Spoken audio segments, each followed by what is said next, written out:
Καλημέρα, 28 Έκτου 2024 σήμερα. Μπήκαμε μέσα στην κλούβα για ανανέωση φαγητού. Φυσήξαμε καλά τους κούφιους σπόρους για να φύγουν μέσα από το φαγητό τους και ανανεώσαμε με καινούριο και προσθέσαμε και βιταμίνες με αυτοτροφή.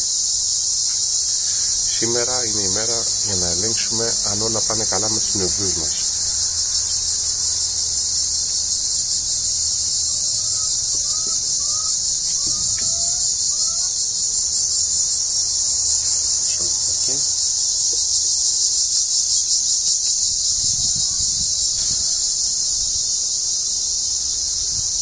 Από ό,τι βλέπουμε όλα είναι μια χαρά και συνεχίζουμε.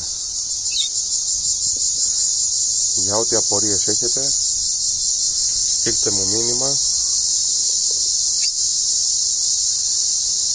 και κάντε και subscribe στο κανάλι για τα καινούργια βίντεο μας.